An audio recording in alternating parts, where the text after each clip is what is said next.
when you imagine the impact that 500 doctoral students have in terms of the binational research.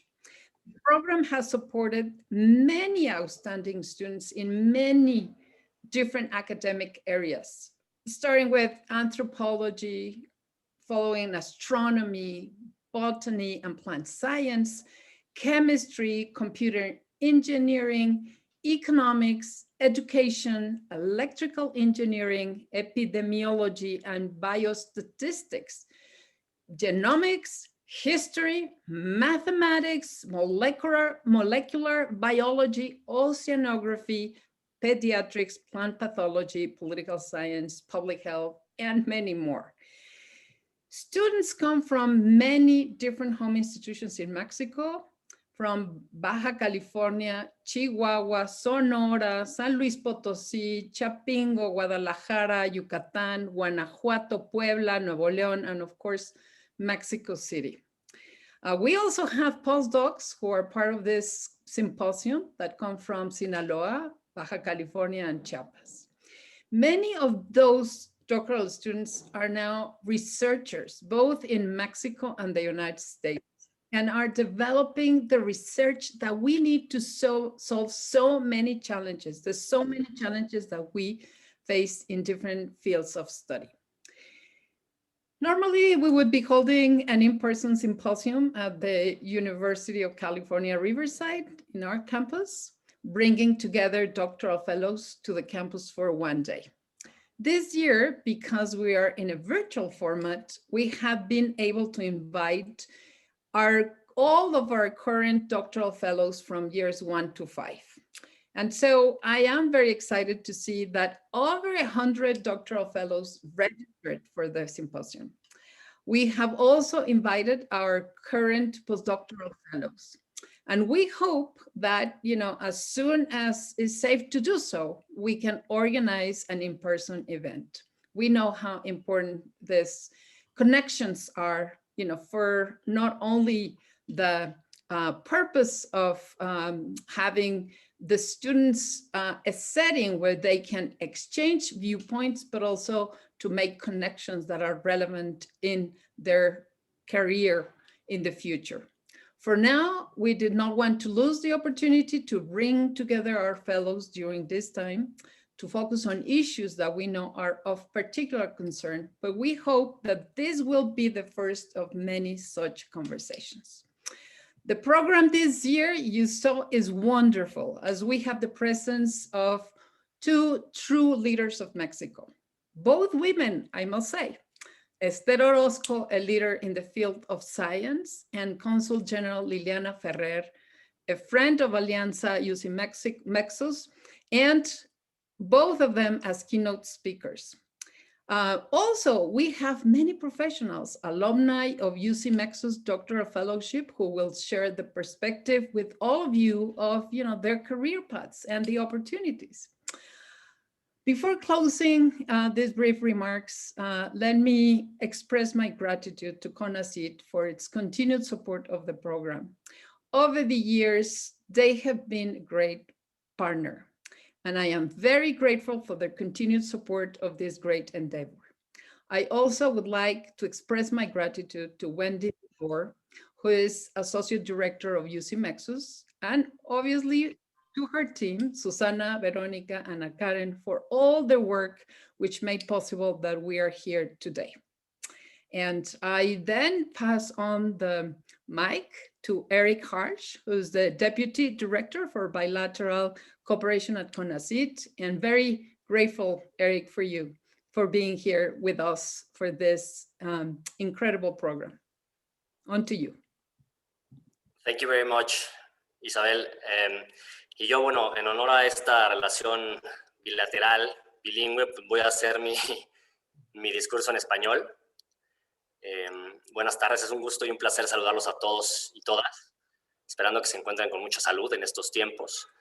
A nombre del doctor Rubén Jiménez Ricardes, titular de la Unidad de Planeación, Comunicación y Cooperación Internacional del CONACYT, quiero agradecer enormemente la invitación de la Alianza UCMX para participar en este evento, que busca reconocer la importancia y el éxito que ha tenido esta colaboración entre la Universidad de California y el Consejo Nacional de Ciencia y Tecnología en la formación de estudiantes de doctorado e investigadores en distintas áreas. Saludo con afecto y reconocimiento a la doctora Isabel Studer, directora de la Alianza UCMX, a la doctora Wendy DeBeer, directora asociada de UC Nexus, a la maestra Liliana Ferrer Silva, cónsul general de México en Sacramento, y a la doctora María Esther Orozco Orozco, investigadora nacional emérita del Departamento de Infectomía y Patogénesis Molecular del CIMBESTAB IPN y consultora científica de la Secretaría de Relaciones Exteriores. También a todos los colegas de los 10 planteles de la Universidad de California que hoy nos acompañan y a los estudiantes mexicanos de doctorado becados por la Alianza y el CONACYT. En el CONACYT favorecemos la cooperación internacional, estableciendo lazos de colaboración con países e instituciones como la Universidad de California a través de la Alianza UCMX, que por poco más de 20 años de cooperación ha llevado a buen puerto la formación de más de 500 estudiantes de doctorado, logrando enormes éxitos en el ámbito de la investigación y docencia, como son importantes premios de investigación y publicaciones en revistas. La prioridad del CONACYT es apoyar y beneficiar a los investigadores y científicos mexicanos, así como orientar las acciones hacia el bienestar general de la sociedad mediante el impulso de acciones articuladas entre el gobierno, empresas, academia, medio ambiente y sociedad, con base en 5 ejes estratégicos: el fortalecimiento de la comunidad científica, la ciencia de frontera, los programas nacionales estratégicos, el desarrollo tecnológico e innovación abierta y el acceso universal al conocimiento. El CONACYT participa de manera interinstitucional y articula transversalmente proyectos de investigación científica y desarrollo tecnológico para la solución de problemas nacionales prioritarios a través de los programas nacionales estratégicos. Los PRONACES, como se les conoce, tienen como objetivo articular los esfuerzos de investigación en torno a problemas nacionales que por su importancia estratégica y gravedad requieren de una atención urgente y una solución integral, profunda y amplia. Su objetivo es que mediante un apoyo dirigido y con las capacidades articuladas se pueda modificar de forma positiva y significativamente las condiciones de vida de la población e incidir en la preservación del medio ambiente y lograr disminuir la dependencia científica y tecnológica del país. Algunas de las áreas que abordan los PRONACES son salud, soberanía alimentaria, agua, cambio climático, entre otros. Los PRONACES actualizan en los proyectos nacionales de investigación e incidencia, los cuales abordan los problemas en su complejidad estructural y dinámica. En el CONACYT también se está impulsando el Programa de Desarrollo Tecnológico y de Innovación, conocido como PENTA, que busca generar oportunidades únicas que estimulen el uso del conocimiento científico que genere valor sustentable para México a través de la gestión racional de recursos de ciencias, tecnologías e innovación y la vinculación efectiva del ecosistema del conocimiento en el país a través del modelo de articulación de la pentahélice. Dentro de este modelo y como parte de la redefinición de las relaciones con diversos sectores, los temas prioritarios son recuperación ambiental, transición energética e inteligencia artificial. Estamos celebrando este evento en medio de un problema súbito y a escala mundial, como es la pandemia causada por el COVID-19. Son tiempos llenos de incertidumbre, donde nos vemos obligados a establecer mecanismos de cooperación fuera de lo que estábamos acostumbrados. Más que nunca, no podemos bajar la guardia, pero también esta pandemia supone un reto sin precedentes en materia de investigación biofarmacéutica y salud pública, y asimismo una gran oportunidad para establecer nuevos lazos de cooperación en este y muchos otros temas, con miras a buscar el intercambio de buenas prácticas para lograr un diseño de estrategias que atiendan problemáticas comunes. Como cabeza de sector en ciencia, tecnología e innovación en México y como integrante del Consejo de Salubridad General, el CONACYT ha implementado diversas acciones estratégicas para contribuir desde la investigación científica y el desarrollo tecnológico en la búsqueda de soluciones para combatir la pandemia de COVID en México y otras regiones del mundo. Dentro de las principales líneas de acción que se han impulsado en el Consejo, destacan el desarrollo de un ecosistema nacional informático, el cual ha permitido la articulación exitosa de capacidades y herramientas en ciencia de datos, tecnologías inteligentes y de cómputo, que ha permitido ordenar, estandarizar, procesar, analizar, pronosticar, proyectar y distribuir la información proveniente de diversas fuentes para la toma de decisiones sobre la pandemia. A través del acceso abierto, el CONACYT ha habilitado el repositorio de información COVID-19, el cual tiene como objetivo poner a disposición del público en general make it available for the general public, that is, information and scientific papers of high quality in the field. los centros públicos de investigación. All the public health centers of CONACYT have been key for the introduction of actions to tackle the pandemic in Mexico, thanks to coordination and the effort of the different public centers of CONACYT together with high technology companies. We have more than 700 ventilators have been manufactured with 100% of 100% origin. International cooperation is fostered in order to make possible for organizations O a otras acciones que impulsen la investigación científica, la innovación abierta y la creación de tecnología en México. Nuestro papel es colocar a las humanidades, ciencias, tecnologías y la innovación al servicio del pueblo de México, con el fin de resolver los problemas que padece nuestra sociedad, garantizando siempre la protección y el cuidado del medio ambiente, la riqueza biocultural de la nación y el desarrollo del pueblo de México. En el CONACYT estamos comprometidos en vincular esfuerzos en virtud de fortalecer las colaboraciones en materias de ciencias, tecnologías e innovación y de fomentar la participación de actores y sectores organizados y expertos en el tema. Por último, me gustaría extenderles una felicitación a las y los beneficiados de este programa de cooperación que hoy nos acompañan, muchos de ellos ahora en puestos claves en la academia y en los sectores público y privado en México y en prestigiosas instituciones internacionales. Y desearles el mayor de los éxitos, agradeciéndoles por el esfuerzo y dedicación en cada una de sus áreas y por poner en alto el papel de México en materia de investigación. Este programa es sin duda un propulsor que ayuda a fortalecer la cooperación entre nuestras instituciones, así como a formar personas en distintas áreas de gran relevancia en la actualidad y el futuro. Espero que esta colaboración continúe por muchos años más y los grandes logros hasta ahora conseguidos se multipliquen. Deseo que el diálogo de este simposio resulte en la generación de nuevas oportunidades que favorezcan nuestra alianza, siempre en pro de nuestros estudiantes, del desarrollo humano y el cuidado y conservación del medio ambiente. Muchas gracias. Thank you, Eric. I believe that I am next, and I just want to say thank you. I have the same hopes, and we are so grateful for the collaboration with CONACYT. As Isabel mentioned, it has been a long-standing collaboration, and I am grateful for that history and also for your commitment to the program. So thank you so much. Thank you, Wendy. Thank you, team as well. Yo soy Wendy DeBoer, soy directora asociada de UC Mexis, y estoy muy contenta de estar aquí con ustedes. Han pasado 3 años desde nuestro último simposio y el mundo era muy diferente en 2018, to say the least. Pero lo que sigue siguiendo el mismo es nuestro entusiasmo por este evento y por todos nuestros becarios. Yo he estado con UC Mexis durante 16 años y eso me da 16 años de saber tan increíbles son nuestros becarios de doctorado y de postdoctorado. Estamos muy agradecidos y honrados de ser parte de sus viajes académicos y muchas gracias por estar aquí con nosotros hoy y a todos que están parte de este simposio. Antes de empezar con nuestro programa oficial, me gustaría mencionar algunos puntos sobre la estructura del programa de hoy. Como saben, hoy contamos con 2 destacadas conferencistas magistrales.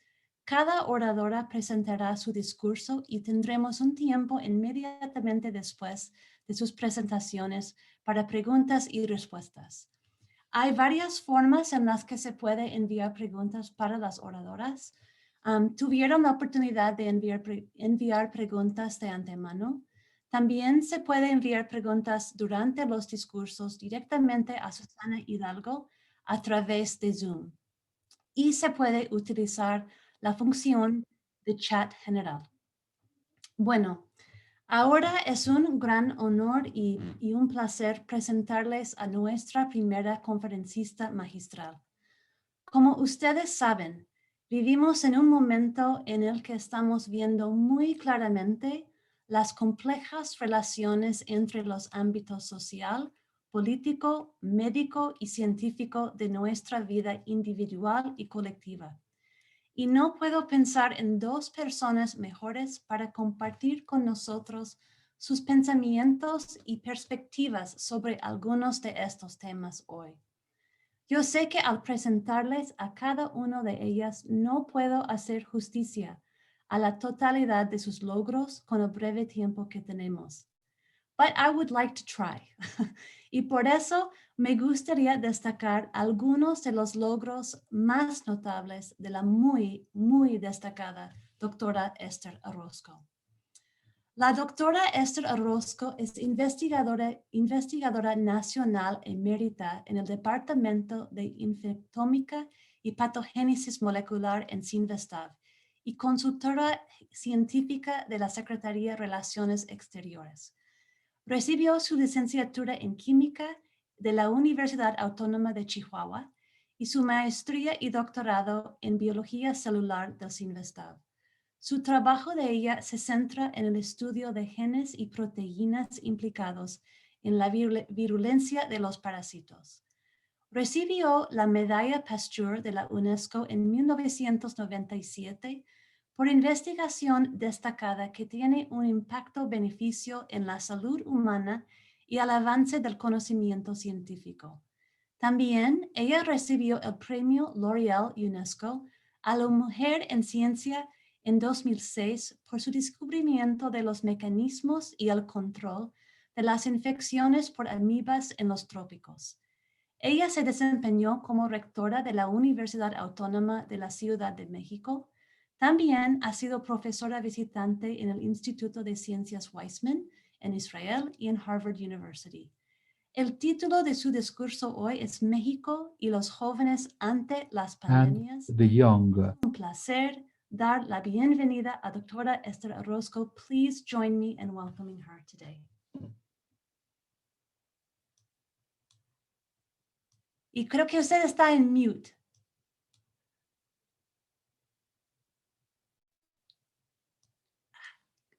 Doctora Orozco, creo que usted está en mute. Well, thank you very much indeed for your beautiful words. I'm going to speak in Spanish because you asked me to speak in Spanish, and is of course much better for me speaking my mother language. So thank you very much. It's a pleasure, a great pleasure to meet la señora Liliana Ferrer, who is the consul of Mexico in California, to meet you, all you, Isabel, Wendy, etc., Anna, all the people that have helped me to introduce myself and to help and to fix my talk. También estoy contenta de saludar a mis colegas mexicanos de CONACYT.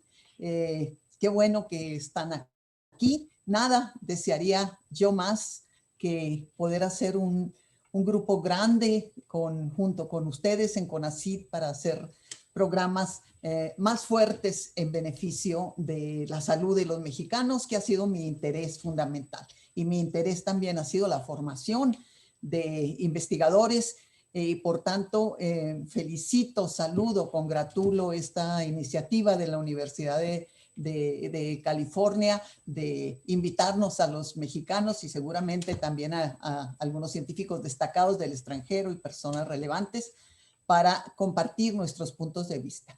Ahora, si ustedes me permiten, voy a compartir la pantalla. Espero no tener problemas. Probamos antes, pero esta tecnología. Compartir. Bueno, efectivamente voy a hablar del tema de moda y de angustia y de dolor, que es la pandemia en nuestra historia. Y voy a hablar un poco de lo que México ha hecho ante la amenaza de los patógenos, con la esperanza de entusiasmar, seguro que algunos ya estarán entusiasmados, a los becarios para trabajar en temas que le interesen al mundo por su salud y en especial a nuestro país. ¿Cómo surgen las pandemias? Y yo allí pido disculpas a quienes están en el área biológica. Voy a poner la pantalla completa, es más fácil. por lo que pueda parecer simple, pero creo que es una introducción del tema. Y pongo aquí una escala de medida de 0.1 angstroms a 1 centímetro y las moléculas y los organismos que están en este rango. Aquí tenemos moléculas y aquí tenemos la frontera entre los seres vivos y los que no están vivos. ¿Y qué nos marca esa frontera? Pues la capacidad de los seres vivos de producir sus propios compuestos, de elaborar sus propios compuestos. Los virus no tienen esa capacidad, tienen que meterse en una célula como las nuestras o como de bacterias para poder reproducirse y poder realizar sus funciones. Luego las bacterias y los protozoarios que pues a veces están olvidados, pero que también son muy importantes. Hasta aquí son microscopía electrónica, visto solo por microscopía electrónica. Acá están otros organismos vivos que aparentemente no son patógenos, pero cargan miles y a veces hasta millones de patógenos y de microorganismos más pequeños que ellos, que no son patógenos, dentro de ellos. Entonces nos transmiten como las cucarachas, los ácaros, las garrapatas, etcétera. Y acá ya seguimos nosotros, siguen los elefantes, siguen los animales y las plantas de gran tamaño. Aquí les pongo nada más para ver la diversidad, porque bueno, yo como bióloga me fascino con las formas de los virus. Sabemos que muchos de ellos son mortales, pero tienen formas fascinantes, así es la naturaleza. Las bacterias y los protozoarios. Y esto los pongo porque yo he trabajado toda mi vida con Entamoeba histolítica. Y entré al tema de los virus hoy por la necesidad de la pandemia, pues hubo que estudiar y ponerse al día.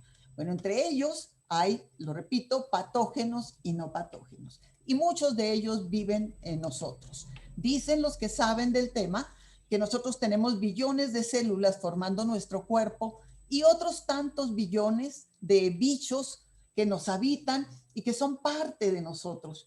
A mí esa me parece una postura fascinante, ¿no? No somos, no estamos aislados de nada. Somos una comunidad y como comunidad tendremos que aprender a vivir y a respetarnos.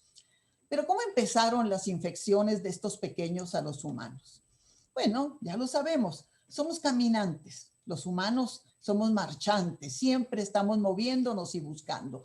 Entonces, desde que el ser humano, la especie humana, apareció en África meridional, empezó a caminar, a buscar mejores lugares para comer, para protegerse, etc.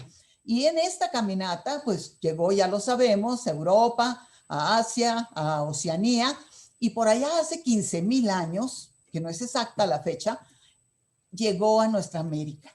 Y en todo ese camino cargaba los bichos que les he platicado y los iba dejando a su paso. Y tanto los bichos como nosotros, los humanos, por decirlo así, íbamos mutando, íbamos cambiando, porque había que adaptarnos a las nuevas condiciones, a condiciones de sequía, a condiciones de otro tipo de alimentación, a condiciones de enfrentarnos con enfermedades, etc. Y aquí van cargando su casa, algunos de nuestros tatarabuelos, ¿verdad? Y seguimos migrando. No vamos a parar hasta que desaparezca la especie humana. No nos detienen ni alambradas, ni muros. Y bueno, hay un grito en el planeta, no solamente en nuestra región, sino en todo el planeta, que dicen somos humanos y merecemos la tierra, merecemos un espacio para vivir. Pero ¿qué los mueve a dejar sus hogares? Si esto no tan a gusto en su casa, rodeada de gente que la quiere. Dos cosas importantísimas en habernos hecho lo que somos ahora: la necesidad y la curiosidad. Son las madres de la ciencia. La necesidad nos mueve y la curiosidad de explorar y de entender nuevos espacios también nos mueve. ¿Y quiénes migran? Pues ustedes lo saben, ustedes están aquí. Los más audaces, los más valientes, los que quieren un mejor espacio para estudiar, los que buscan mejores condiciones para las familias y los que no tienen que comer o están sometidos a guerras y otras desgracias que ocasionamos los humanos y también como efecto de los fenómenos naturales, ¿no? No solo nosotros no migramos, migran las especies animales todas, ¿no? Y en especial quiero marcar este mosquito aquí que va de un lado a otro volando y que dentro de él lleva el dengue, el virus del dengue, y migra y lo deja donde migra. Si el virus se puede adaptar allí, si puede mutar y se puede adaptar allí, bueno, pues en zonas donde no había dengue antes, ahora hay. La mayor parte de las infecciones viene de los animales, de los humanos. Y se les llama, ya saben ustedes, perdonen la simpleza, se les llaman zoonosis. Y esto es el paso de un patógeno desde un animal al ser humano. Y entra el ser humano, cambia, muta, y entonces ya es un patógeno humano. ¿Cuáles son las consecuencias? Brotes infecciosos, pequeñitos, pero al fin y al cabo brotes infecciosos. Epidemias que ya son más grandes y pandemias como la que nos asola ahora. Bueno, ¿desde cuándo? Dijimos desde hace miles de años. Estos restos encontrados por el equipo de Sicora en Dinamarca corresponden a los vikingos hace más de 1000 años. Allí encontraron que el virus de la viruela estaba ya presente. También el virus de la hepatitis B y el de la peste.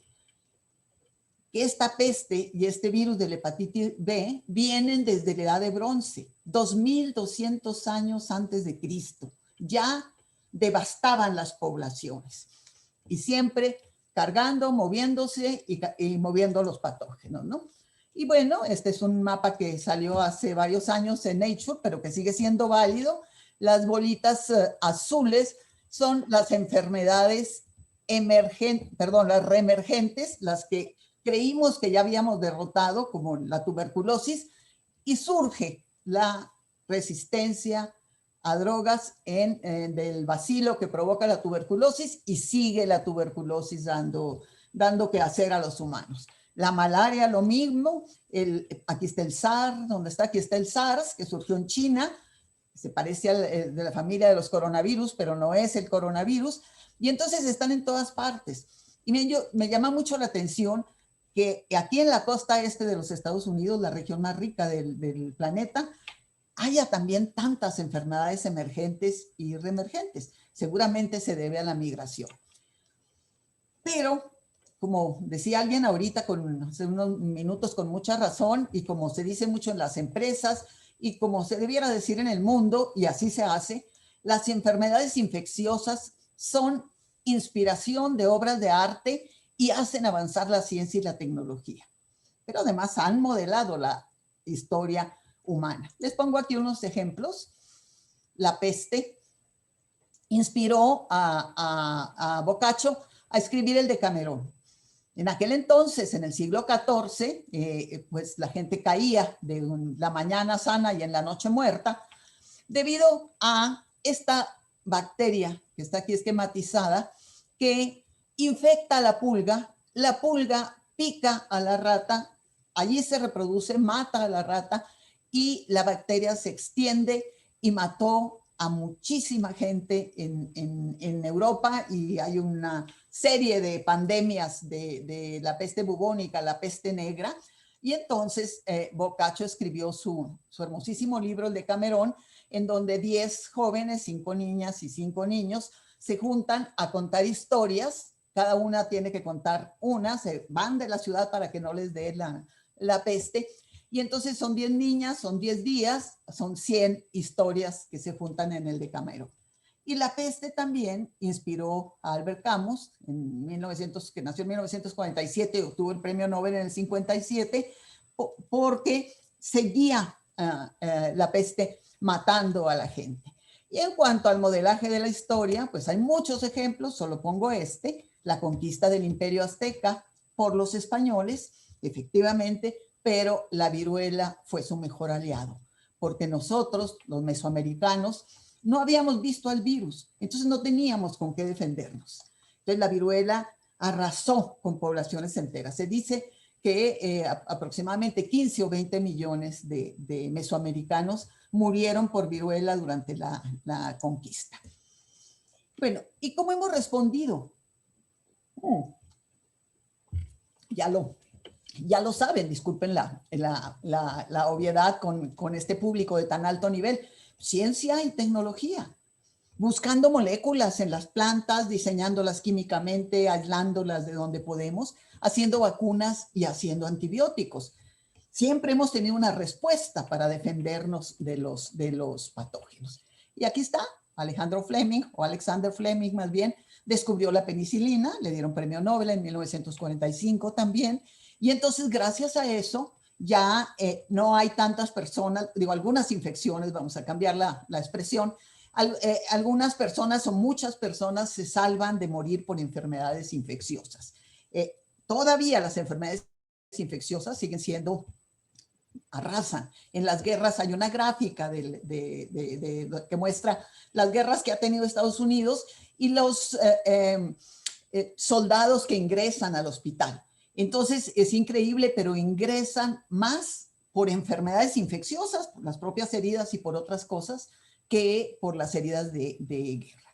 Y después, o antes, ¿verdad? Pero también para responder, esto es contra las bacterias, pero para responder a otros patógenos, para responder a la viruela, que era una plaga enorme por mucho tiempo, Jenner descubre la vacuna contra la viruela, que en realidad no la descubrió Jenner. Jenner la hizo y la puso al servicio del mundo. La describieron unas mujeres muy antiguas que vivían en lo que hoy es Turquía y que tomaban la pústula de las ubres de las vacas, se las inoculaban a sus hijas para que no les diera la viruela y no quedaran señaladas y entonces pudieran entrar al harem del sultán. Fíjese usted nomás.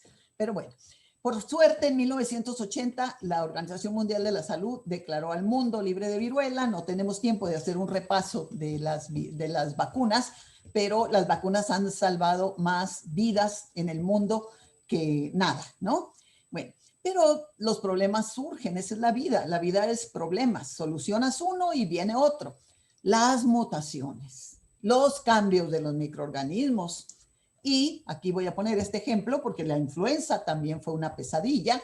Hay, por ejemplo, la de la gripe española, que también no es española realmente, se originó en Kansas, pero dejó de 50 a 100 millones de muertos. Luego hubo pandemias hay registros de esta pandemia en 1729, 1732, 1781, etcétera, hasta la gran pandemia de 1918 y en el 2009 en México la influenza. Estábamos totalmente desprotegidos. Tuvimos que esperar a que Canadá detectar el virus y lo secuenciara para saber los mexicanos de qué se trataba. Por suerte, no fue tan terrible como la esperábamos, pero dicen también los que hacen estadística que parece que la influenza se vuelve en pandemia cada 80 años, más o menos. Bueno, aquí está el virus, una microscopía electrónica muy bonita del virus. Aquí está también. Esta flechita negra muestra las proteínas de superficie del virus, digamos la corona del virus, vamos a llamarla así, aunque no se llama corona, ¿no? Las dos principales son una neuraminidasa y una hemaglutinina. Y estas proteínas están secuenciadas en el genoma del virus, que es un genoma de RNA, pero está segmentado. Miren, son 1, 2, 3, 4, 5, 6, 7, 8 pedacitos. Entonces hacemos la vacuna contra esta neuraminidasa o esta hemaglutinina, pero estos pedacitos se juntan, se recombinan y ahora son diferentes. Y la neuraminidasa y la hemaglutinina tienen cambios. Y entonces hay que hacer una nueva vacuna con esos cambios para protegernos de la influenza. Es decir, las mutaciones. Todos los seres vivos mutan, unos más que otros. ¿Y cómo empezó la pesadilla de la COVID-19? Aquí está. Este es un fragmento de una célula de un alveolo pulmonar y una célula epitelial que tiene estos receptores AC2 para las funciones propias del alveolo, y este receptor también está en otras células, que no nos vamos a meter en eso. Y aquí está el virus, el negrito, los que están apuntando las flechas negras. El virus se pega a la célula por medio de este receptor. Y si vemos aquí un esquema, que acá lo hicieron muy bien en el Simvestab, la historia de una pandemia, Aquí está el RNA dibujado y aquí está la proteína que se llama Spike, que es la proteína que le sirve para pegarse. 3 proteínas Spike nos forman esta espiguita. Y aquí una imagen tridimensional de las 3 proteínas y aquí los autores la hicieron pegada al receptor AC2. Y entonces ya el virus puede entrar. Y pues ¿qué fue?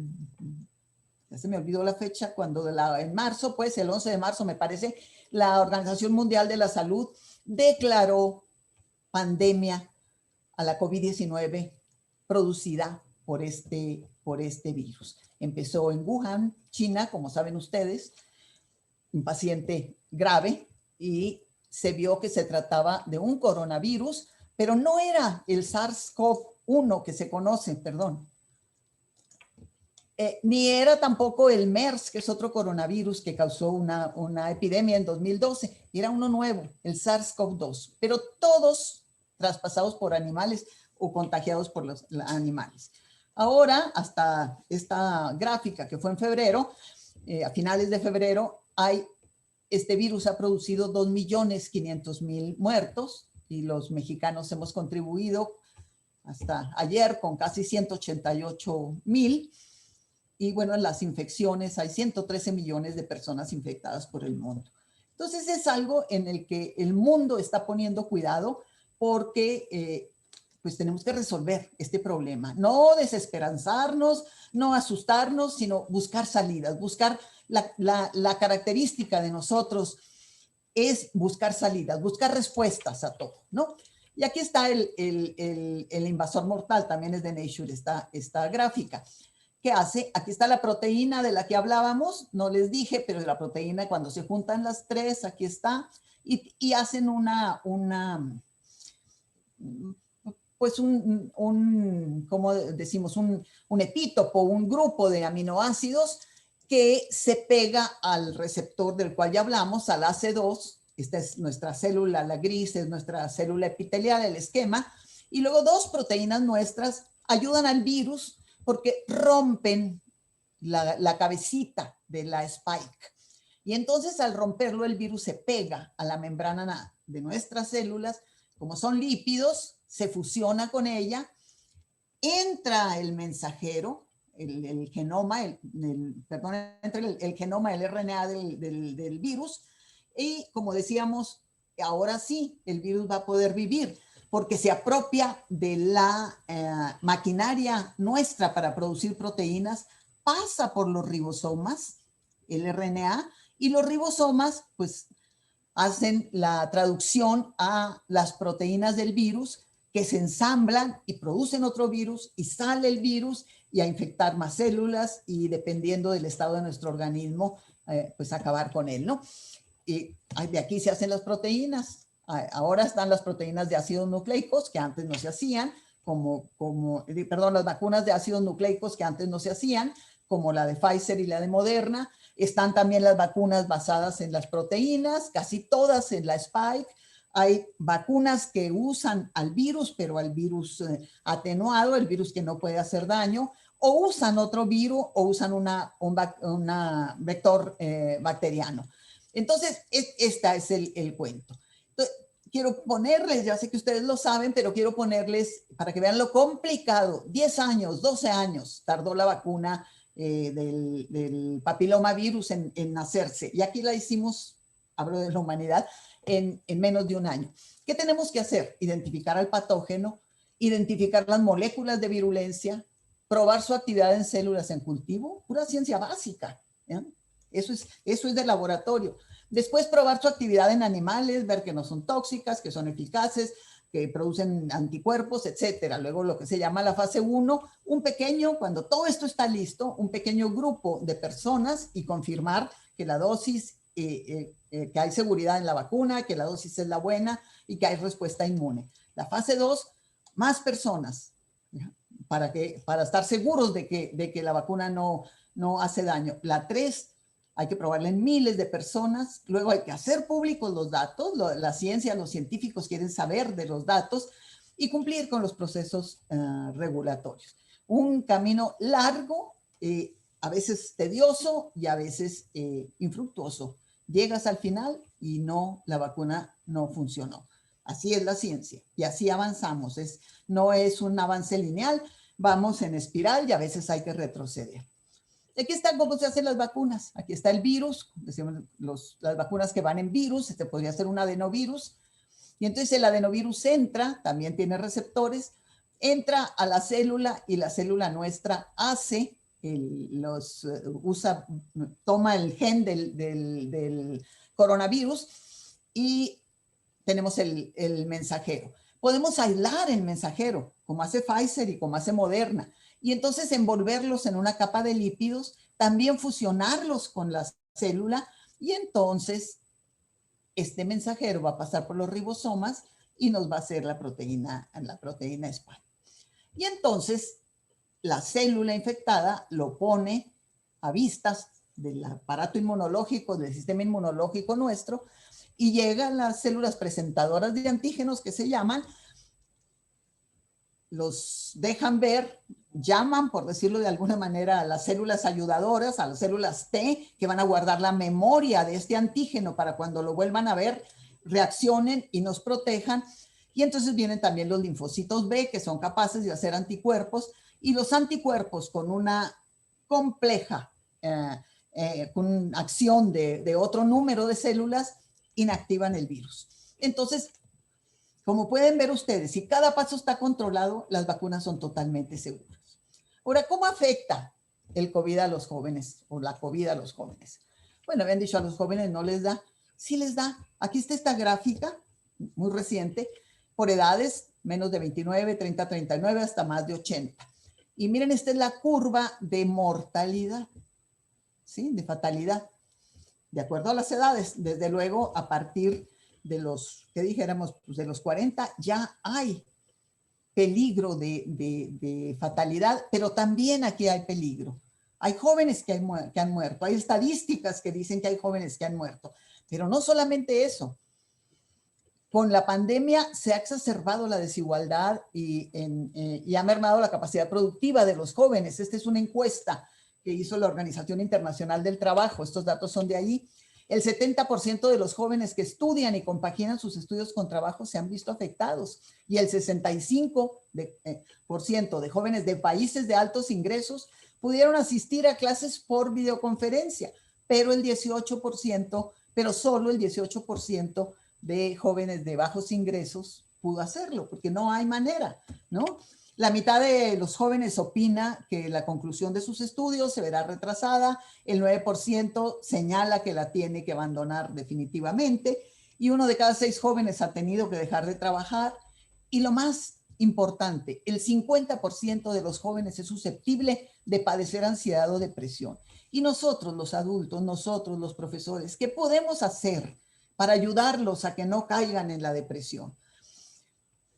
Yo estoy convencida que la respuesta es que se informen, que aprendan, que busquen, que conviertan la información que hay en las redes en conocimiento para que se puedan defender, y que actúen, porque los jóvenes pueden utilizar su fuerza, su energía para movilizarse, para hacer que se escuche su voz en la lucha contra la crisis.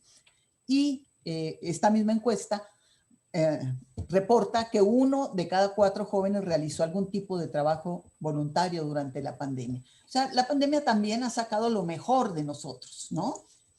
Bueno, esta ya lo dije. ¿Qué está haciendo México?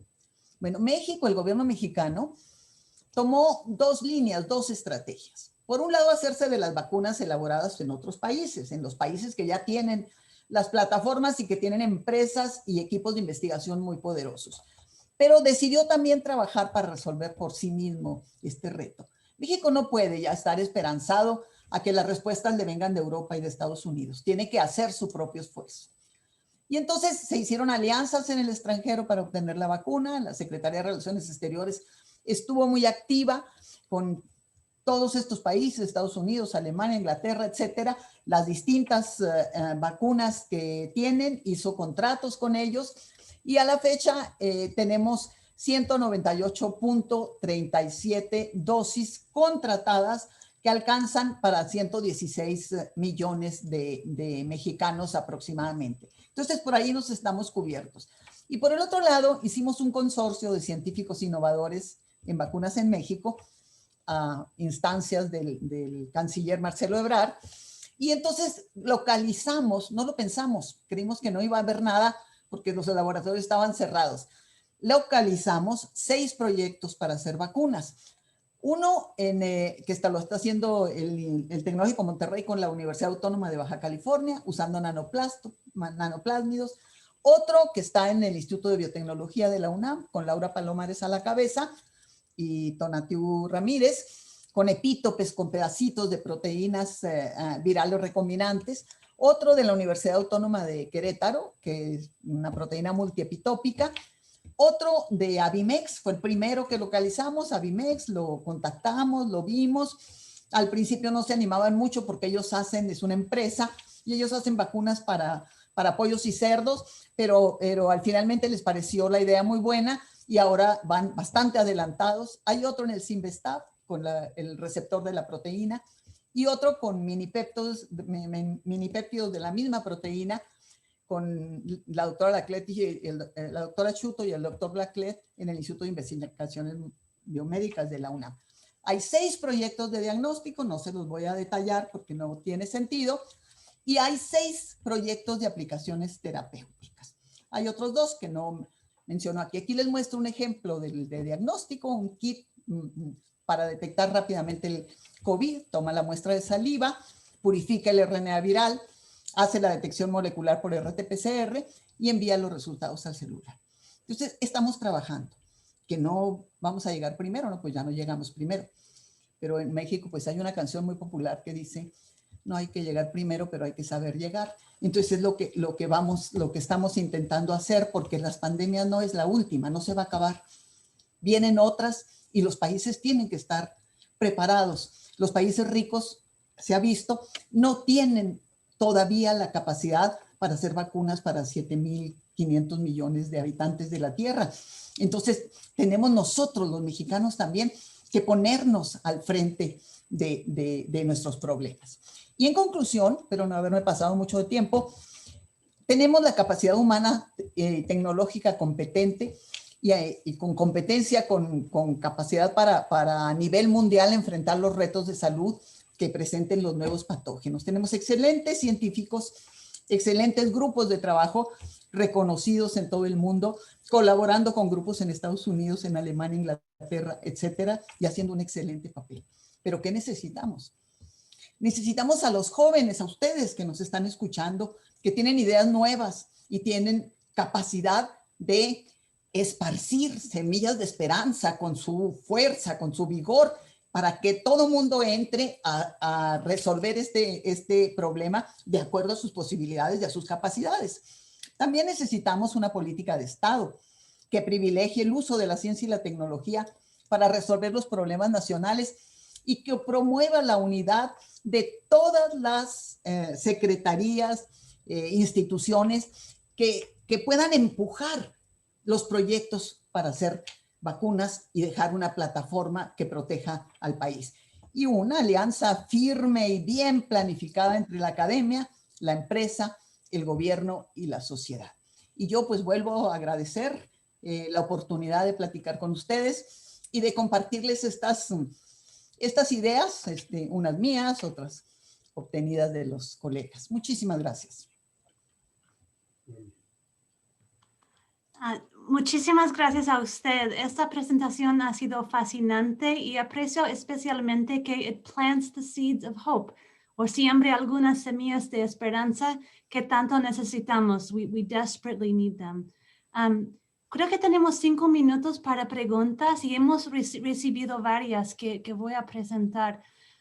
Usted ha tocado un poquito en eso en su discurso, pero la pregunta es, ¿ha cambiado esta pandemia la forma en que pensamos sobre el papel y adaptabilidad y rapidez de la ciencia al abordar algunos de los desafíos fundamentales que enfrentan la sociedad? Sí, ha cambiado desde luego y yo creo o quiero creer que los gobiernos se han sensibilizado, hablo de los gobiernos de los países como el nuestro, porque Estados Unidos es otra cosa, va a la cabeza de la ciencia y la tecnología en el mundo, pero en países como el mío, el gobierno quiero creer, insisto, se ha sensibilizado y ha entendido que no hay futuro brillante para ninguna sociedad si no hay un desarrollo de la ciencia y la tecnología y no hay una educación firme que la sostenga con cimientos sólidos. Gracias. Otra pregunta es, usted tuvo un papel importante en el desarrollo de programas multidisciplinarios en biomedicina molecular en CINVESTAV. ¿Podría hablar sobre el movimiento de los departamentos de enfoque único a enfoques más multidisciplinarios y el valor de estos enfoques nuevamente en esta coyuntura crítica en el tiempo? Me tocó en suerte trabajar con un hombre visionario y yo sí creo mucho en el liderazgo de las personas. Con el doctor Feliciano Sánchez Inencio, era él el director y yo fundé la Secretaría de Planeación del CINVESTAV en ese entonces a petición de él. Y entonces él estaba siempre pensando qué hacer para resolver los problemas desde el punto de vista de los materiales, es decir, multidisciplinario. La realidad no tiene una sola dimensión, es tridimensional y hay que abordarla por diferentes sentidos. Entonces, Feliciano Sánchez Inencio fundó 3 programas multidisciplinarios y me pidió a mí que fundara el de biomedicina molecular. Después lo convirtieron en departamento. Estos programas los fundamos también en un lugar, unos institutos que se llaman Centros de Investigación en Ciencia y Tecnología Avanzada del Instituto Politécnico Nacional. Y se tuvieron resultados muy interesantes para resolver problemas no solo de salud, sino de otros aspectos de materiales. Había uno de problemas de materiales. Entonces yo creo que es tiempo de que volteemos los ojos, sobre todo en las universidades y en los institutos, a una manera diferente de enfocar y entender los problemas. Ya no funciona esa ciencia del investigador que solo está en un laboratorio analizando exclusivamente una partecita. No le vamos a quitar eso va a seguir siendo, pero va a estar ligado con el de enfrente que conoce el todo y que lo va a ver de otra manera. Yo creo que es el enfoque que se tiene que dar a la investigación científica. Gracias. Tenemos 2 minutos más y tengo una pregunta muy importante. ¿Cuáles consejos les daría a los estudiantes como los que asisten a nuestro simposio hoy? O quizás, mejor dicho, ¿cuáles son las lecciones críticas que podría compartir con ellos basadas de sus propias experiencias como estudiante e investigadora? Bueno, primero felicitarlos porque lograron llegar hasta donde están y eso solo se hace con esfuerzo. Y estoy segura, porque trabajo en un centro de investigación, que muchos de ellos no vienen de familias acomodadas que fácilmente les pueden pagar las colegiaturas, los transportes, el tuition y el boarding y todo lo que necesitan, sino que, bueno, gracias a este programa tienen la beca, pero para conseguir la beca necesitaron mostrar excelencia en su trabajo. De otra manera no hay espacios. Entonces, yo les diría, sobre todo a las mujeres, no se dejen convencer de que la ciencia es difícil y de que no se puede. Sí se puede. Si ponemos inteligencia, esfuerzo, constancia y sabemos bien lo que queremos, llegamos. Entonces, el otro consejo, por favor, siembren esperanza, por favor, esparzan la información, por favor, díganle a sus familiares que se tienen que vacunar, que todos esos mitos sobre la vacuna son falsos y que la vacuna es la única respuesta hoy por hoy para la COVID-19. I think debemos we should stop with these words of inspiration. I think this is a good time for us to move into the break. Y muchísimas gracias. Desafortunadamente no tenemos más tiempo, pero antes de que tenemos el break, me gustaría agradecer profundamente a usted. Ha sido muy, muy interesante y agradezco mucho sus palabras y inspiración. Muchas gracias. For everyone, it's a little bit awkward, I know, to give applause virtually on Zoom, but if you would also join me in giving a round of virtual applause. Vamos a tener un break y nos tomaremos un breve descanso, creo que de 5 minutos, si podemos, volviendo con la cónsul Liliana Ferrer y regresamos. Nos vemos en 5 minutos. Muchas gracias. Muchas gracias a todos. Aquí estaré. ¿Sí?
Ana, ¿estamos listas para empezar? Sí. Ok, muy bien. Creo que podemos comenzar. Me siento honrada de presentar a la cónsul general Liliana Ferrer Silva. Como mencioné anteriormente, estamos viviendo en un momento histórico, no solo en México, California y los Estados Unidos, sino en todo el mundo. La capacidad de ver desafíos y oportunidades a través de una lente tanto local como global tiene una nueva importancia. Y es por eso que somos muy afortunados de tener a alguien con nosotros cuya experiencia tiene sus raíces en México, California y muchos otros lugares del mundo. La cónsul Liliana Ferrer Silva es una diplomática de tercera generación que cuenta con más de 25 años de experiencia en el Servicio Exterior Mexicano, trabajando en 9 países y 4 continentes, y con amplia experiencia en el manejo de temas económicos, políticos y migratorios. Ella fue nombrada cónsul general de México en Sacramento en 2017, después de haberse desempeñado como subjefa de misión en la Embajada de México en París. Antes de eso, fue comisionada en la Embajada de México en Washington, D.C., como jefa de asuntos políticos y fronterizos. Ella tiene lazos muy fuertes con la Universidad de California, tiene una licenciatura en Relaciones Internacionales de UC Davis, una maestría en Asuntos Internacionales de UC San Diego. También ha enseñado cursos en UCLA. Entonces, ella es un Aggie, Triton y Bruin. Please join me in welcoming la cónsul general Liliana Ferrer Silva. Gracias. Muchísimas gracias, querida Wendy.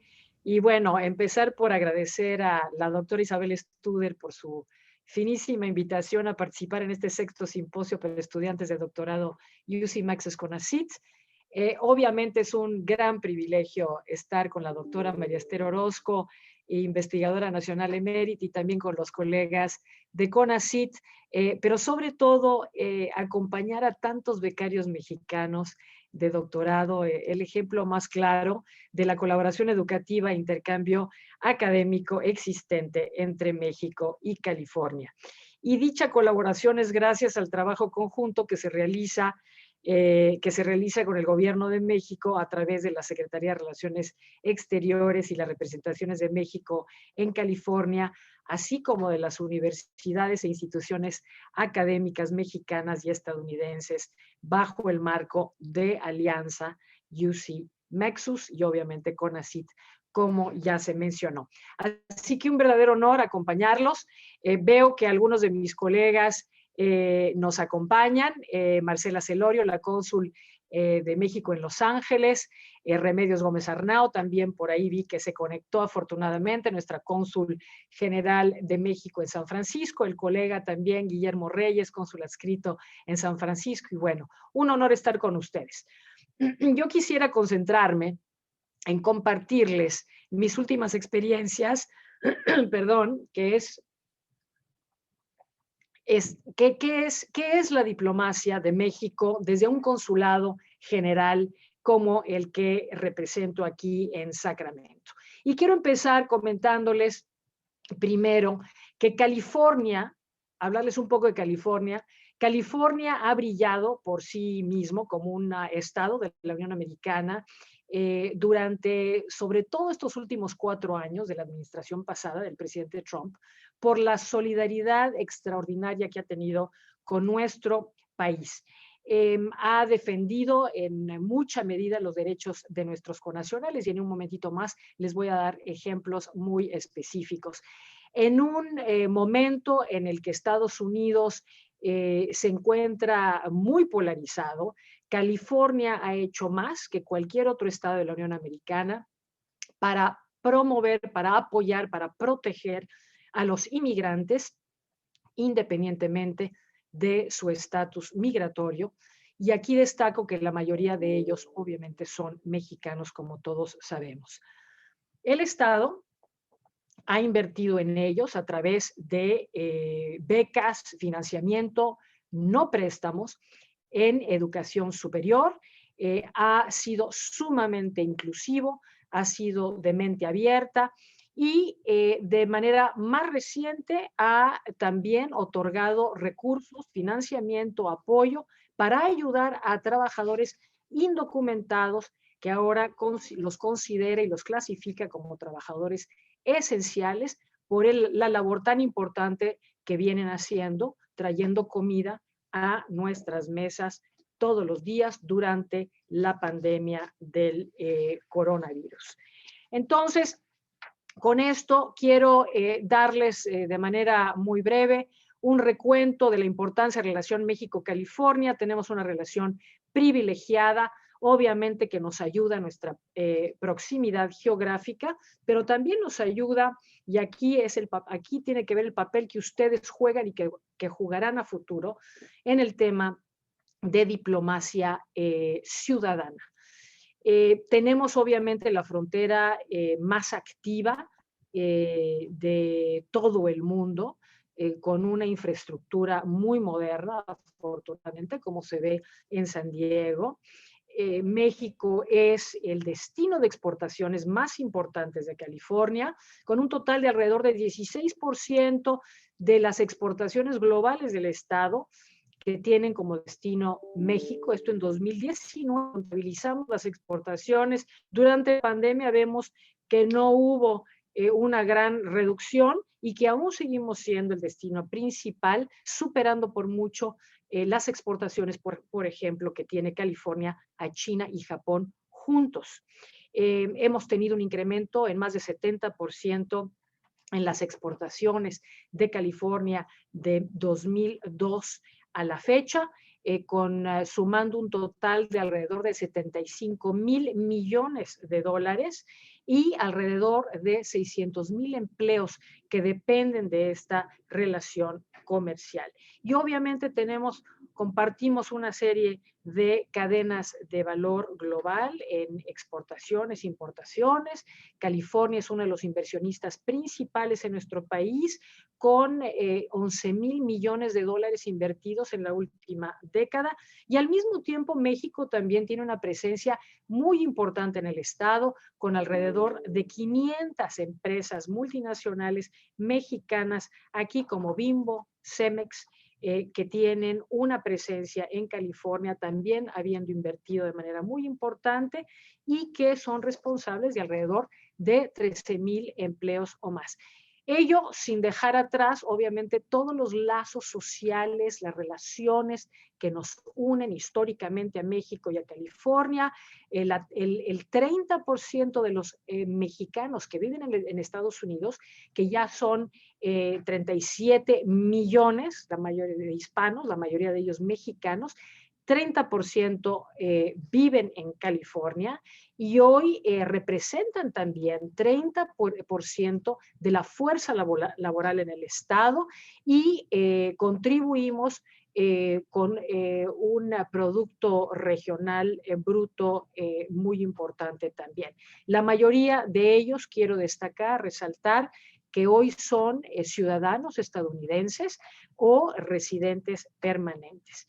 Y aquí, obviamente, la diplomacia que hacemos como consulado, la diplomacia consular, ha ayudado de manera importante a organizar y a empoderar a esta comunidad de mexicanos y mexicanas, y hoy contamos con más de 1,000 organizaciones en todo el estado de California, organizaciones comunitarias que representan a nuestros connacionales. Esta actividad a partir principalmente de los años 90 y ello obviamente ha contribuido de manera importante a influir y a empoderar al electorado latino. Pero más allá de comercio y de migración, México y California tienen colaboración y cooperación diplomática de manera muy importante en otras áreas, por ejemplo, el medio ambiente. Antes de la firma del Acuerdo de París, ya en julio de 2014, California y México firmaron con Semarnat un memorándum de entendimiento para colaborar en el tema importantísimo de cambio climático y medio ambiente. Por otra parte, la Ciudad de México, Los Ángeles, San Francisco son socios y aliados activos en la agrupación de liderazgo de ciudades a favor de la lucha contra el cambio climático, llamadas como el C40, también para desarrollo sustentable. Y somos también muy activos, México, en lo que se llama el Memorándum de Entendimiento Under Two Environmental Agreement, iniciado por California, con un número récord de estados mexicanos, 19, que somos signatarios de este acuerdo. Pero quiero destacar que, bueno, la diplomacia, la estrategia de diplomacia mexicana ha sido muy efectiva, implementada por los 50 consulados que tiene México en Estados Unidos. No hay ninguna otra red consular más importante que tenga otro país en el mundo. México tiene la más grande. Y en California únicamente México tiene 10 consulados, de los cuales 5 son consulados generales con rango de embajador. Los Ángeles, San Diego, San Francisco, San José y Sacramento, y me enorgullece decir que de esos 5, 4 somos mujeres embajadoras, cónsules generales. En el caso de Los Ángeles, por ejemplo, es la representación de México, la segunda representación de México más grande que tenemos después de nuestra embajada en Washington, D.C. Obviamente, resta decir la importancia y el peso político y económico que tiene Los Ángeles, con más de 4 millones de connacionales que residen en esa jurisdicción. En el caso de San Diego, pues obviamente es un consulado sumamente estratégico por ubicarse en la frontera con las características que ya comenté al principio, pero también por representar a la región estratégica que se llama Cali Baja, con un gran potencial. En el caso de San Francisco y de San José, estos consulados pues obviamente están en ciudades clasificadas como capitales mundiales, financieras y de innovación. Y en el caso de Sacramento, que yo tengo el honor de representar, pues obviamente también aquí tenemos un acceso privilegiado y único a los tomadores de decisión, tanto instituciones como individuos de mayor nivel en el Estado. Y también resalto que somos el único país que está oficialmente representado en la capital de California, y esto pues obviamente confirma la importancia política y económica que tiene México con California. Tenemos en nuestra jurisdicción, en Sacramento, 24 de los 40, de los 58 condados, pero con una expansión territorial que cubre alrededor de la mitad del territorio de California, en gran medida el Valle Central, que es el sector agrícola estratégico del Estado, con 80% de los trabajadores agrícolas siendo mexicanos. Y bueno, agregar que por más de un siglo, los consulados de México en California han trabajado con un sinnúmero de organizaciones, tanto civiles, sociales, para brindar servicios muy importantes a nuestra comunidad, legales, de salud, de educación, asesoría financiera, sobre todo a comunidades vulnerables, la mayoría de nuestros connacionales perteneciendo a estas. Y hoy, más que nunca, estamos trabajando de la mano con autoridades del Estado para defender, y organizaciones no gubernamentales, para defender los derechos humanos de nuestros connacionales, y también haciendo un gran esfuerzo por institucionalizar iniciativas de empoderamiento en áreas como educación, temas de género infraestructura fronteriza y obviamente dándole prioridad a los servicios que requieren nuestros connacionales durante la pandemia. Me enorgullece decirles que a partir, obviamente, aquí hemos estado dando, al igual que muchos otros consulados, pruebas COVID-19 gratuitas, pero a partir de este lunes, este consulado en Sacramento se convierte en un sitio de vacunación para nuestros connacionales por ser un lugar de confianza, un lugar seguro.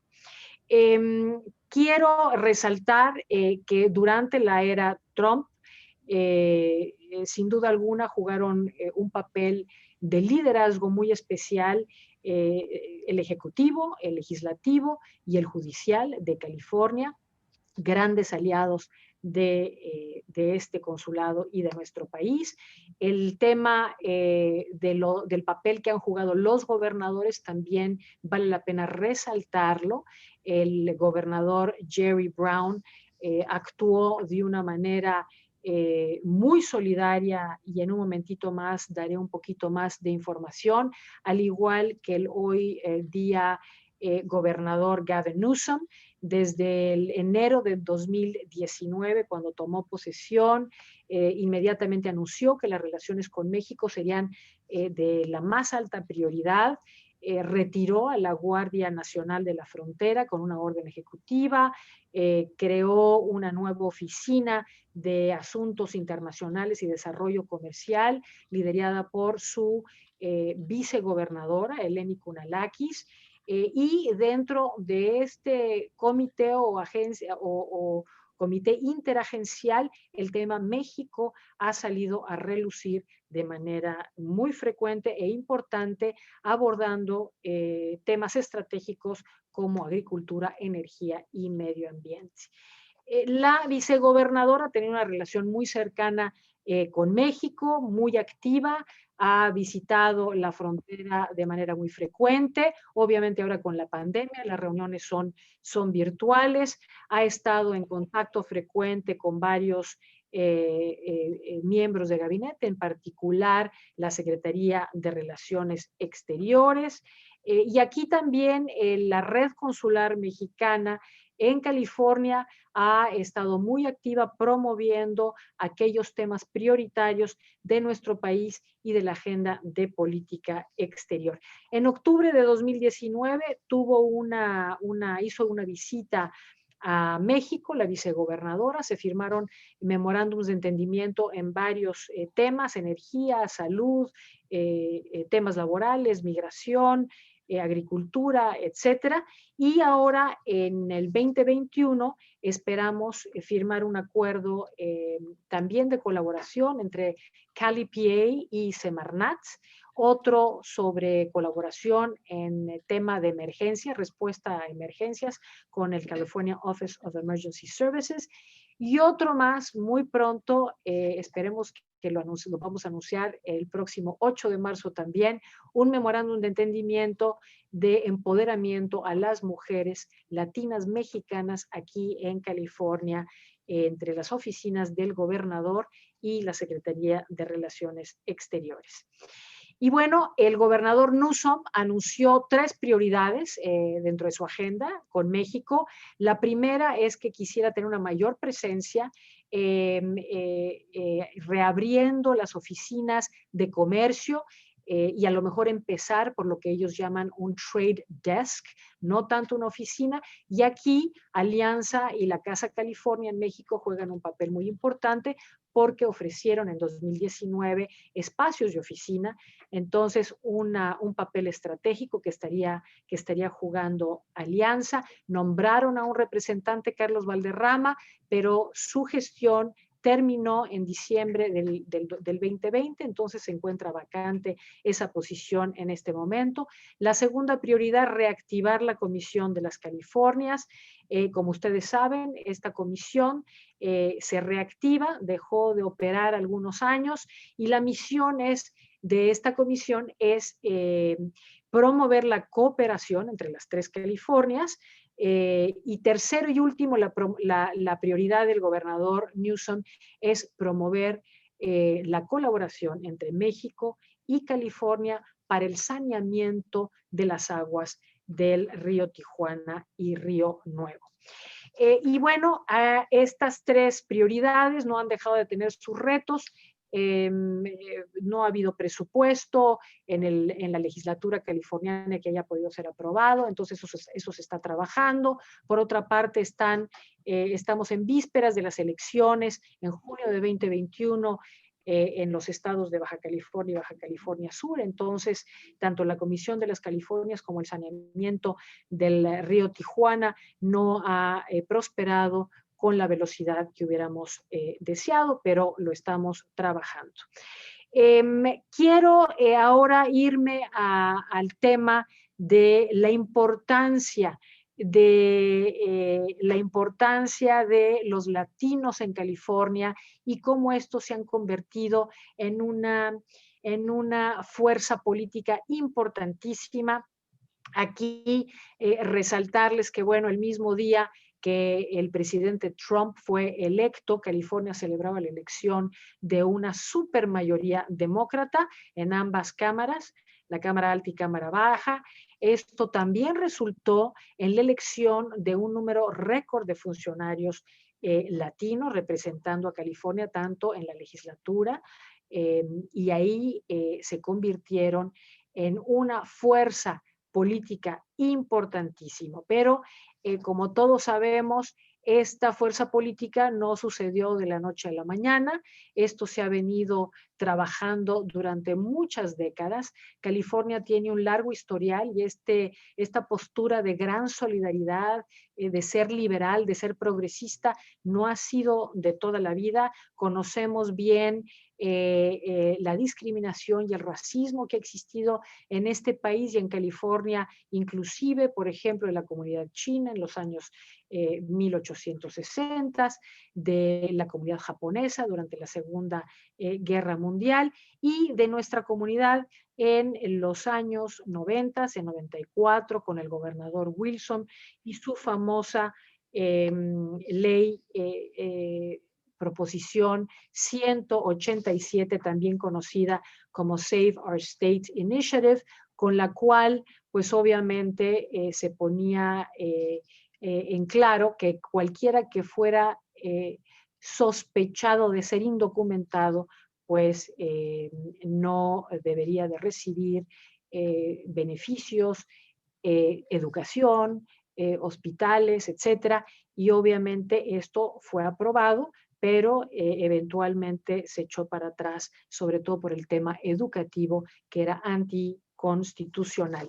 No voy a entrar en mucho detalle con el tema de la proposición 187, pero únicamente me voy a limitar a decirles que esto fue el catalizador para que muchos latinos, mexicanos en mayoría, su mayoría que ya eran residentes legales, porque así empezó con la proposición 187, pero eso dio pie después para que se también autorizaran y que pasaran una serie de iniciativas que eran anti-inmigrantes, inclusive para aquellos que ya contaban con la residencia legal. Esto fue un catalizador para que muchos de ellos optaran por la nacionalidad estadounidense como una medida de protección, y aquí México reaccionó también con una medida de protección cambiando el artículo 37 de la Constitución mexicana, recordarán, con la no pérdida de la nacionalidad mexicana y con la cual ya podía cualquier nacional mexicano optar por una segunda nacionalidad sin perder su nacionalidad mexicana. Yo estaba adscrita en el Consulado de México en Los Ángeles hace ya casi 25 años y fui testigo de esta enorme ola de nacionalización, naturalizaciones, donde veíamos 3 ceremonias al día en el centro de convenciones y cada ceremonia tenía alrededor de 5,000 personas, o sea, teníamos días de 15,000 naturalizaciones y obviamente la gran mayoría de ellos mexicanos.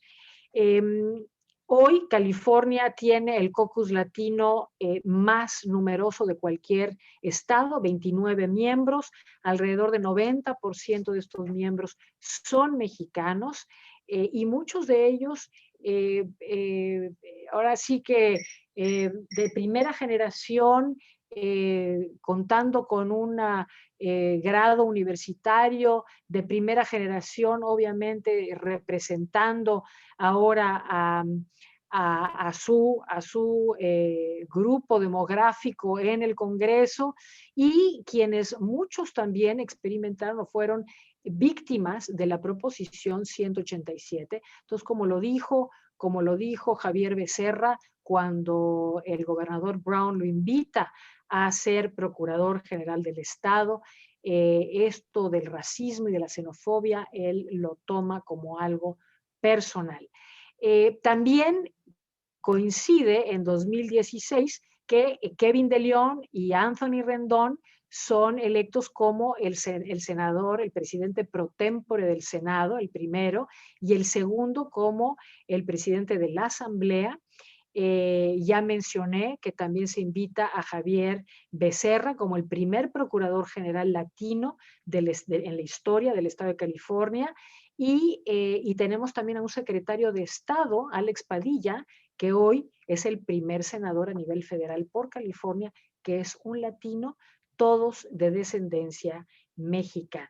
Y bueno, aquí nada más decirles, y veo que el tiempo se me acaba, que en esta época de gobernadores demócratas, resaltar que sobre todo durante la era de Jerry Brown se aprueban más de 70 iniciativas a favor de nuestros connacionales. También durante la gestión del Procurador General Javier Becerra se presentan más de 100 demandas en contra de la administración Trump, la gran mayoría de ellas ya sea teniendo que ver con el tema de derechos humanos o de nuestros connacionales, o en temas ambientales o de cambio climático. Y con esto termino nada más diciendo que en la era del COVID, y bueno, me siento muy privilegiada de haber escuchado la presentación de la doctora Orozco, porque es un tema realmente trágico, el impacto que ha tenido el COVID sobre nuestros connacionales en California. Como sabemos, somos el 40% de la población, sin embargo, comprendemos más del 46% de las muertes y 55% de las infecciones. En los jóvenes latinos también la doctora Orozco mencionaba el tema de la depresión, es altísimo entre nuestros connacionales, y ahí es donde la red consular también ha podido jugar un papel sobresaliente con las autoridades de salud en el estado, informando, educando sobre la importancia de cuidarse, sin duda alguna, pero ahora la importancia también de vacunarse. Por eso va a ser un honor poder inaugurar nuestro sitio de vacunación este próximo lunes 8 de marzo. Y bueno, decirles que en cuanto al COVID-19, también California ha jugado un papel de liderazgo, con más de 50 iniciativas directamente relacionadas con protecciones respondiendo a COVID-19 que benefician a la comunidad latina, mexicana, sobre todo vulnerable, y a indocumentados específicamente, y que el gobernador Newsom ya anunció que va a haber una atención especial a nuestra población y a trabajadores agrícolas. Termino y concluyo diciendo que obviamente con la elección presidencial de 2020, la administración Biden-Harris, bueno, Kamala Harris, sabemos todos que ella es californiana, la nueva vicepresidenta de Estados Unidos, la primera mujer californiana, y eso obviamente pone a California en una posición muy especial, a la delantera en el liderazgo de la toma de decisiones a nivel nacional, pero además va a permitir que una serie de temas importantísimos que ha estado trabajando California, como son el tema de cambio climático, tecnología, ciencia y otros, sean parte fundamental de la agenda de trabajo de esta nueva administración. Y aquí también lo que nos da muchísimo gusto, sin duda alguna, y que es muy importante para la relación con México es el hecho de que California, en representación de la vicepresidenta Kamala Harris y el presidente Biden, pues ojalá que cada día se anuncien más nombramientos o más designaciones de latinos importantes, como el que ya se anunció de Javier Becerra como secretario de ser aprobado por el Congreso, secretario de Salud, y también la designación de Alex Padilla, como ya lo dije, como primer senador de California, un primer senador latino. Con esto termino. Hay muchas oportunidades en la relación, gran potencial. Termino diciendo que cambio climático y temas de medio ambiente son el futuro. La doctora Isabel Studer es una gran experta en esto, entonces estoy feliz de que ella sea la nueva directora ejecutiva de Alianza, porque estoy segura que va a haber una gran promoción, ya lo está haciendo, de estos dos temas. Y California ve en México a un gran aliado estratégico y socioestratégico en estos dos temas. ¿Por qué? Por el liderazgo que México también ha jugado en el ámbito multilateral. Somos líder a nivel internacional en foros multilaterales, y California está convencida de que pues, hay un gran potencial en colaboración en esta esfera, en temas de frontera, sin duda alguna, pero sobre todo también en el tema de diplomacia ciudadana, y California está convencida de que las instituciones académicas y que por ende ustedes que están hoy acompañándonos aquí jugarán un papel crucial a futuro promoviendo esta agenda México-California, por la libertad de expresión, pero también porque es un ambiente de promoción de ideas fabuloso. Así que desde hoy les digo que, bueno, México y sus consulados están ansiosos de poder aprovechar esta oportunidad de trabajar de la mano con instituciones como Alianza, con el gran equipo de estudiantes de doctorado y postdoctorado como ustedes. Ha sido un privilegio acompañarlos. Muchas gracias. Muchísimas gracias, Cónsul Ferrer, por su discurso y por darnos una idea de qué tan fuerte ha sido la relación diplomática entre California y México.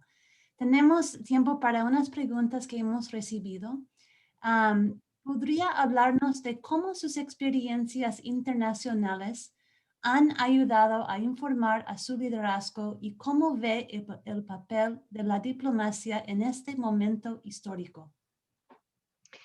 Yo creo que una de las grandes bendiciones de ser diplomático y servidor público es que uno tiene la capacidad de hacer diseño de políticas públicas y de influir sobre el contenido de las mismas, obviamente siempre de la mano, en coordinación y con la autorización de la Secretaría de Relaciones Exteriores. Pero creo que esa es una de las grandes bendiciones, independientemente del lugar donde te encuentres. Tú tienes la capacidad de influir, más allá de representar a tu país, los intereses y los derechos de tu país y de tus connacionales, está también esa ventaja. Y bueno, en este momento histórico sabemos que el presidente Biden tuvo una plática muy importante, una reunión virtual de jefes de Estado hace 2 días. Hay grandes expectativas y grandes oportunidades de colaboración en los siguientes 4 años de la administración Biden-Harris, como ya lo mencioné en mi discurso, y en los consulados tenemos un papel muy importante que jugar, repito, de la mano con instituciones como Alianza y todos los que hoy están participando en este evento. Gracias. Otra pregunta, ¿cuáles han sido los roles cambiantes de las mujeres en cargos políticos? Bueno, creo que hemos visto un cambio importantísimo en México. Al principio tú, Wendy, muy amablemente me presentaste como diplomática de tercera generación y para mí es un honor decir que mi abuelo en los años 30, 40, 50, 60 fue diplomático mexicano de carrera. Mi padre también, más de 40 años, ingresó al servicio exterior en los años 60, pero lo comento porque platicando con ellos cuando estaban en vida, les decía yo cuántas mujeres había, abuelito, cuando tú ingresaste al servicio, y me decía, una. Y a mi papá, ¿cuántas mujeres había cuando ingresaste al servicio? Y él me decía, había unas 5. Cuando yo ingresé al servicio hace casi 30 años, éramos alrededor del 25-30%, pero hoy ya hay paridad y somos somos como el 49%. Prácticamente hay paridad egalitaria y ya las mujeres y los hombres estamos con los mismos números, pero sí quiero resaltar que falta mucho por hacer, porque empezamos entrando al Servicio Exterior Mexicano, 50-50, pero a lo largo de nuestra carrera y también para ascender, cuando ya vemos cuántas somos embajadoras, entonces ya se vuelve una pirámide y ya el porcentaje se reduce drásticamente. Entonces, hay mucho trabajo por hacer de parte de nuestras instituciones, el gobierno del presidente López Obrador y el canciller Marcelo Ebrard han puesto un énfasis muy especial en una política exterior feminista, promoviendo el nombramiento de mujeres, como ya lo mencioné, de 5 cónsules generales en California, 4 somos mujeres.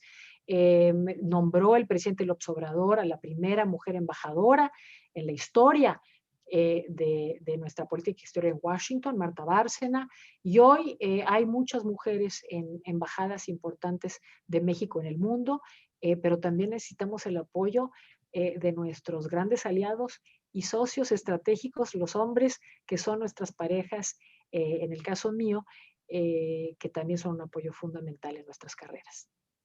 Gracias. Usted habló de muchos recursos en el consulado, pero hay otra pregunta. Consulate. Are there resources in the consulate that we may not know that are available that may be useful for international Mexican students living in the US? Are there any resources they can utilize? Well, yes, undoubtedly. The Ministry of Foreign Affairs of Mexico is also the intermediary to facilitate a great number of scholarships, as it was said by a professor once. Oftentimes, scholarships are not requested because we don't know they are available and they are not utilized. So there are some.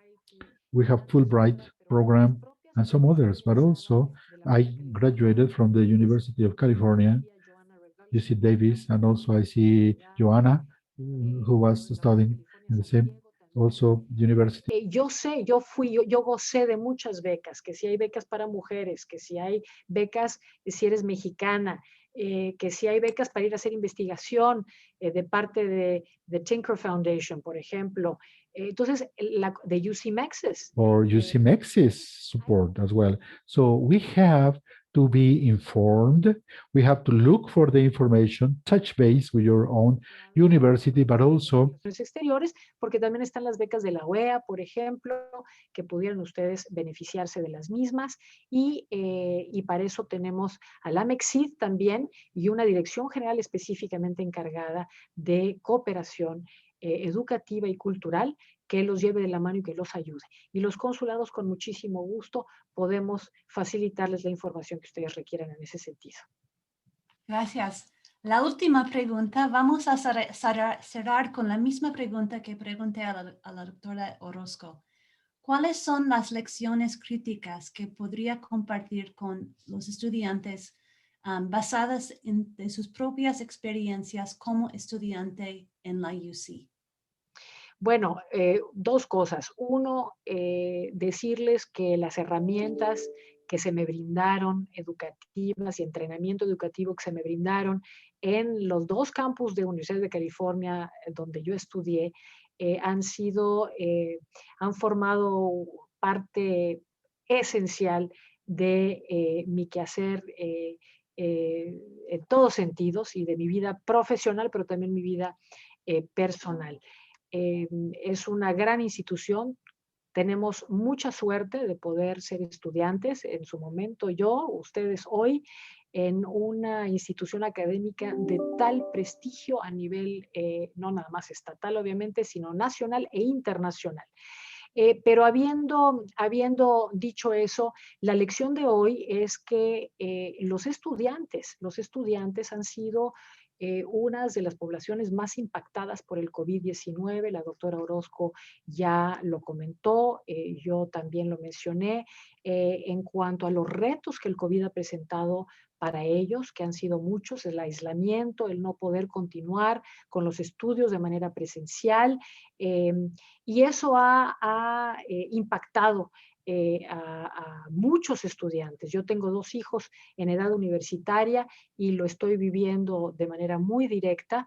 Entonces, aplaudirles, decirles que me siento muy afortunada de saber que ustedes son la población de mexicanos y mexicanas que son el futuro, el liderazgo futuro de nuestro país, que son una de las poblaciones más resilientes y más fuertes y son nuestro orgullo nacional.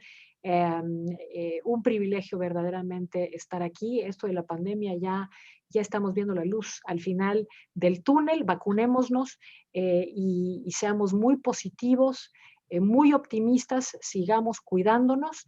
Y sepan que no están solos, que los consulados hacemos mucho más que dar documentación, pasaportes y matrículas, que estamos aquí para apoyar, para ayudar, para guiarlos en lo que ustedes pudieran requerir. Muchísimas gracias. Creo que estamos fuera de tiempo, pero antes de concluir, me gustaría agradecer nuevamente a la cónsul por su tiempo y su generosidad en acompañarnos hoy. Muchas gracias por compartir sus perspectivas con nosotros y por darnos más información sobre el importante trabajo que los consulados están haciendo. También me gustaría agradecer nuevamente a la doctora Orozco por su participación. Qué honor ha sido tener 2 oradoras tan destacadas para inspirar nuestras conversaciones durante los próximos días. Espero que en el futuro tengamos la oportunidad de continuar con estas importantes conversaciones en persona y quiero también extender mi gratitud a Eric Harsh por su fuerte compromiso a colaboración internacional y por su continuo compromiso por CONACYT a este programa y al apoyo de estudiantes e investigadores excelentes. Muchas gracias. Bueno, mis comentarios finales son muy breves porque yo sé que ya es hora de comer, o mejor dicho, ya fue hora de comer, pero quisiera invitar a todos a unirse con nosotros mañana y viernes. Tenemos 2 grupos de ex-alumnos increíbles, and I am not exaggerating. They are amazing. If you have seen the names on the list, that you know that I am not exaggerating. They're incredible. Ellos hablarán sobre sus experiencias trabajando en la academia y en los sectores público y privado. Finalmente, gracias a todos por venir hoy. Espero verlos mañana. Espero que tengan un buen día. And most importantly, I hope that everyone stays in very good health. Thank you so much for coming today. Gracias a todos. Muchas gracias, un gusto. Y los necesitamos en el Servicio Exterior Mexicano, a todos los estudiantes de doctorado. Consideren ingresar al Servicio Exterior, más de 130 representaciones en el mundo. Muchas gracias. Muchas gracias a todos ustedes. Nos vemos mañana. Gracias. Hasta luego, buenas tardes, gracias.